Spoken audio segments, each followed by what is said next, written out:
All right, man. Interesting little ball game so far.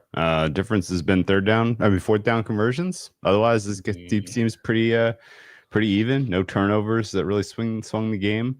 Though no penalties against the Chiefs. Chiefs penalty conspiracy theorists going to be wearing their tinfoil hats if they don't Not only start that, calling but a couple. There's a microchip in the ball that makes it bounce right back to Patrick. That's a good point. 7.6 yards per pass for both teams. Oh, wow. 7.8 and 7.6. Basically 6 yards per play for both teams. Pretty efficient offenses so far. Third down. We have yet to see the Chiefs convert a third down. How about that? All of their first downs have either come before or after third down, which is 12 of them. That's kind of a funky wrinkle. Pacheco not running it very efficiently. It's mostly just Mahomes. The running is just like throwing, and you might as well just spike the ball on those plays. Save some time. Well, it's just they're not well blocked against what's turning out to be a pretty good front for Detroit as far as stopping it right now. So, Hutchinson's got a sack. Campbell's got a sack. Chiefs are not generating a ton of pressure. Chris Jones got pressure one time? I mean, it was a very, very important time to get pressure. It was. As it turned out, like that was if you could pick it down out of all the downs they played, that would be a good one to do it at. So, second half lines here. What do we got? Is this just kind of a blind over because there's not much resistance outside of a couple of bad fourth down plays? Yeah, I mean, anything under 28 is like kind of like, have fun with it. Okay, so we have, I think 23 points scored is a little low relative to what we've gotten so far. Second half is Chiefs -3, -120. Oh, that's the full game. Sorry. Chiefs -0.5 +115. Wow. Over under is 25.5. Over is juiced to -118. Obviously, the difference between 25.5 and 26 is pretty negligible. Yeah, I can't tell you who's winning this game. It's going to come down to, the Chiefs get the ball first. Tip ball interception. It's going to come down to some fourth down stuff. If the Chiefs get a nice, efficient drive, score a touchdown, then they may be able to turn up the pressure a bit, see if they can get a stop, and then do their classic milk the shit out of the ball. So I don't really want to play an over. Can they though? They're not running the ball well enough to do that. Yeah, they'll just do it with short passing and Mahomes scrambles probably. Yeah, I mean it's probably but the short passing stuff those are going for 10 or 15 yards. I think Chiefs second half is correlated with an under. Lions second half is correlated with an over. I feel like if you like points and you like the over, you just maybe take the Lions +104 money line. I don't know that it's completely correlated with that, because you could end up with, if you end up with a Chiefs field goal and then a Lions touchdown, 10 points in the first two drives, and now it's all bets are off. To get that under, you need a touchdown, a stop, and then the running game or the short passing game to really start to click in. Hated that fourth down call they had down by the goal line, close enough red zone. I don't know. I don't have a strong feeling on a side here. You might have to sell me on something. I have Chiefs -2.5 pregame, so I kind of don't really want to play a side. If you want to play an over, maybe we just go Lions team total over and shoot for the middle there, because that's 23.5 currently. So you need 2 touchdowns from the Lions, which the way that this defense, particularly the pass defense, is playing for the Chiefs, I feel like they're going to get 2 touchdowns here. What do you think? I've been on that. I could play on that. Lions team total over 23.5 -101. Easy money. Let's go. I like that. 2 touchdowns, 14 points. I can go with that. They've looked good. They've had the good plays, and like you said, there hasn't been a lot of pressure on Goff. Goff passing yards over, says Murray. I don't hate that. Yeah, and the only trepidation I have about the over is the drives taking a little longer. But honestly, outside of the first one, it hasn't been too bad. The first one is really tilting our perception of the first half, because that was a 10-minute drive. I swear to God, if that was over bettors were about to jump off a bridge if that was a 10-minute drive that ended in a fourth down fail. Yeah. It was crazy too that how long did you see that part? I know you were traveling just Yeah, now. I was watching it. How long it took for them to call that penalty? And granted, it's an obscure part of the motion rule, and it's written. Somebody actually posted that part of the rule book. It's like the third paragraph of that. Here's like the normal part of what we call for that, and then here's all the weird sub laws of that. And it's like if the quarterback goes in motion, he has to stop for a full second. So they got it right. It's just stupid. I do not have my long sleeve pants on tonight. It got warmed up again. I pulled the shorts back out, buddy. It was a nice day. I had to mow the lawn one last time, and we lowered the deck for a certain area. Played a little bocce. I dig that. I love some yard bocce. Running out nice weekends, guys. All right. I think I want to keep this one pretty short. I know you probably have some thoughts on today. Overall, it was a really good day for me. So finally, I'm almost surely going to have a winning week, which I'm very, very happy about. Pretty much all the second half stuff I was looking for went my way. Colts and Rams get a through on Survivor, although everybody basically did. Was there any Survivor losers? They have 10 points AO. So some books listed as 23.5 for the game. So it's a 13.5 for the second half. This is like some books do list it this way. So 13.5 for the second half, 23.5 is their team total. That kind of bugs me that some places list it one way, some full game team total over 23.5. What were you saying now? Before I just want to help. Nothing interesting happened in Survivor today. Nothing interesting happened in terms of the shape of the league and championship equity, except for Fred Warner. Fred Warner injury sucks because when you dislocate an ankle, there's usually damage to ligaments, cartilage, all kinds of stuff. There's usually broken bones involved in that as well.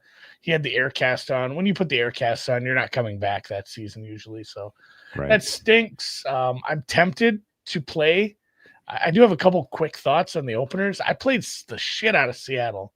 A couple other people agreed with this quickly too. I had to check that I didn't fuck something up in my, in my stuff. I thought maybe I had the wrong team at home. I was so far off on this, and I'm pretty confident in my Seattle number, and I'm pretty confident in my Houston number as well. Okay. And I'm way off. So I played Seattle -3. I'm looking at Atlanta versus the Niners. The Niners might get Kittle back, but everybody is hurt. Mac isn't that great. And Warner matters so much. And their defense is very susceptible now. And AJ Terrell, if he looks pretty good tomorrow night, that number's going to move. Yeah. Okay. I don't hate it. I don't bet a lot of early week stuff anymore, but those are two that really popped off the page for me. Yeah, and this is what held me back. Like, I don't know that Purdy. Pearsall's Yeah, you know what? Purdy maybe. I don't know about Pearsall, man. Dude, for all we know, Purdy's has had his foot amputated, and they just haven't been telling us the truth. I mean, we don't know. I haven't seen his. Have you seen his foot? It's like back to the Najee Harris eye situation. I haven't seen Purdy with 2 feet. That was pretty funny too. And then he comes into camp and he has like the super dark visor. Yeah, Puka Nacua being hurt did suck. That hurts the Rams in Jacksonville and London. Oh, and this helps me financially. Very unlikely he's ready to go, in my opinion. Yeah, the other bummer one, and I'm gonna try not to like be happy about it a little bit because it does help my dart equity. But Egbuka being hurt, it's just like, how does this team keep winning? They've lost like 3 right tackles and all of their good wide receivers, and Baker is just willing them. Maybe I'm a little behind in the. He should be one of your top 3. When it comes to voting for MVP, if they did it today, Baker's getting first place votes. The Lord McD can address the GRP situation. I don't know that there is a situation. Like, I don't get his shtick. I don't think it's interesting or funny. I'm not following along. He can do whatever the fuck he wants. The guy is a little bit of a weird kind of. I didn't want him in my orbit just because I don't really like anything that kind of that sideshow of gambling Twitter, but it feels like it's run its course too, because I did end up clicking on it, and like 99% of the comments are negative. Like, hey, don't do this. Yeah, Like, I'm with Mike. nobody wants I wish this. it would Like, just go away. just go. Well, just go back to like Go posting away. food pics do it. and Yeah, betting. find something that's entertaining or interesting, and give the Yeah. people that follow you that, because I don't understand it. That's where I'm in. That's where I'm in the sweet spot of gambling Twitter. I'm important enough to once in a while get a free hat or something, but small enough to stay off GRP's radar. I just getting invited to do the circus sign up weekend. Yeah, hopefully, I wanted the relevance that gets us included in that every year, and I'm happy. We had a good day today. Yeah, the Saints could have made it a lot better. I really thought the Saints were going to cover it. I did too. They had some stuff. That drive when and Drake made the completion on third down he got was like a fuck. Like, we're not gonna get another chance here. I got a hat tip on though. Like Drake May played really well. Yeah, Drake May is a shitty team, but it was, but he's playing like a top 5. This is the second weekend in a row on the road after a big win. Like to show up and play that well, I thought was pretty impressive. He led them in rushing, which is amazing. Travion Henderson still can't get the featured role there for reasons unknown. I can't understand it myself, but whatever. Do you have anybody else that impressed you today? The London game was not the Jets offense. The Jets offense, that was like what, a bottom 5 all time. They don't have like another option of the modern era. They're just gonna keep rolling Fields out there. Doesn't matter. When they had that last drive and they had the field goal line painted on there, it was like kind of hilarious. Like, it's like, how move a little closer, move a little backwards, move a little closer, move a little backwards. It's like, it was just like hilarious to think that they were going to get that 5 yards they needed to, when they couldn't get more than 2 yards per play in the entire fucking game. That was absolutely ridiculous. Fields is not starting level material right now, and the way they're calling plays isn't great either. It was the Colts game was fun. We had Colts and Survivor, guys, so got a little dicey. Another hat tip to Jacoby Brissett. Granted, they were down like 3 defensive backs, and we knew that coming into the game, but I didn't see that coming from Brissett. Brissett was finding guys, and he was really, really putting it on some. I mean, he just played well. He played really well, and I didn't actually better than Murray's been playing. Yeah, didn't see that coming. Obviously, it was good for the Colts to face some adversity and come back and win that game. 5-1 now, really good team. They'll get healthy there in the secondary. Those aren't like season-ending injuries. Those guys will be back. Dolphins almost winning was fun. That was going to be for some of my equity. I talked about that last week. I said I bet some Denver to win the division at Kalshi. So I'm looking at that. I'm like, I should just cash out. And then I looked at it. Oh, they play the Jets this week. I shouldn't hit the cash out button. That's not the best timing on that. But I was kind of hoping the Chargers would lose for that. Not much to take away from the Steelers-Browns game. That was about what we expected considering the situational stuff. And then the actual, we joke about revenge games because everybody moves around and coaches get rehired and, the era of just free agency and all, and everybody plays for 5 teams before they quit. But like the Rico Dowdle thing was like an actual revenge game. He was mad at him. He said stuff before the game. I don't know why we all didn't just play some Rico Dowdle props against him. A really shitty defense. Like, I guess there wasn't going to be he gets 250 all-purpose fucking yards. He was good today. That, by the way, that was the 8th lowest yards per play from the Jets offense since 1990. That was a bad game. You joined the esteemed company of the Clayton Tune Arizona Cardinals in 2023. Do you remember them? That was bad. They lost 27-0 to Cleveland. You joined the esteemed company of, who was this 2021 Bears team? I got to look this up. Who is the quarterback here? Oh, shit, it was Fields. Justin Fields has done a less than 1.5 yards per play game before in his career. Holy shit, this is the second one. That was bad. Oh my goodness gracious. Was Kendall Hinton involved in one of these? This was Bears Browns, and I don't think what it was Baker Mayfield versus Fields. Holy shit, man. I mean, this was in Cleveland, so there was probably weather involved there. I feel like I don't know. Oh, by the way, hat tip to whoever bet the shit out of the under in Cowboys. Yeah, like the weather was gonna just destroy that. I took that live a couple times too because it was just like, well, it's still here. It's still reasonable. Yeah, that was some serious heavy duty weather steam, and it was not correct. Enjoyed that game tremendously. David Bleh.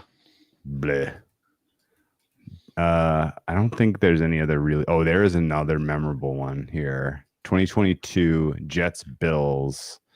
The Jets had 1.15 yards per play in 2022. This was Zach Wilson's low light. He got sacked 8 times in that game for 80 yards lost. Woo! That's hilarious. That's a lot. So yeah, Jets have done it twice. Fields has done it twice. Under 1.5 yards per play has only happened now 10 times since 1990. Amazing. Anyway. All right. I gotta get going, man. I gotta regroup. Just got home. Had an incredible trip in Oregon. I'll tell you all about it tomorrow. Yeah, we'll stamp overtime and then we'll get people back to this very good game. Yeah. Hopefully you're just watching this game. This is a uh, very good one. Congrats to the Seahawks. Oh, that was a great game. That was a fun game. The Rams were our other survivor pick. We faded the Packers, which it'd have been cool if they could have fucked it up somehow. Wasn't holding my breath. No. But well, we're the only people in the pool who have the Packers. Everyone else used them. Everyone else is either out or they used them this week. So the Titans Raiders game was another horrific one. Yeah, that was shower fart game of the year so far. I think was the Denver Jets game, but boy, that Raiders game was it felt worse because it was standalone and you're with breakfast. Strav's moving at a nice healthy clip here, at least pace wise. 2 minutes elapsed and they are in position to at least get a field goal out of this, I would say. What was the flag there? Was that a free play? Why was nobody rushing him? That was very odd. This is my favorite day because Peacock is on the computer is pretty fast. Oh yeah. Okay, cool. Oh, he didn't catch that at all. Yeah, nothing really interesting happened today in football except for the Warner injury, which again is bad. What was did you have updates on Puka? Like you seen him on the sideline. Like, I think it was a pretty significant injury. I thought it was just Igbuka, significant injury. The Igbuka one is the Igbuka one feels like a 4 weeks. What? I'm just guessing because they're staying in Baltimore and then going to London, that it's going to be really tough for them to get Puka up to speed if he's available. The nice part is it's not a concussion, like because when you have that, it's like we can't put this guy in a fucking game. We can't put this guy in a fucking plane right now. Right. Yeah, get him treatment, send him home, let him rest. All right, we'll regroup tomorrow, 7:30 Pacific time, 10:30 Eastern. All right, we'll go over the openers. We'll go over all the other injuries. We'll talk about the line moves and anything else we bet. Igbuka with an MRI tomorrow. That doesn't seem good. No, not. I thought it was hamstring. Not for a hammy. That's weird. That's bad. That means it's a higher grade one. That's like a DAC hammy. Yeah, the kind that MRI 6-8 weeks, which sucks. Because Godwin's fucked up and Evans is fucked up, and they're your Jackson Dart O'Roy is going to be minus 120 tomorrow morning. Oh, I don't know. It's Scattaboo, baby. Scattaboo should be minus 500. He's more entertaining. He's fucking funny. They have just it's like the Tommy Cutlets era never happened. We've fallen in love over again. Like, that was an ex-girlfriend that I've forgotten all about because the whole city is in love with these two meatheads, and they're fun. They're very fun. I want them to be very fun and win 6 games total. Oh, you know what else was fun that happened today? The Dolphins lost again.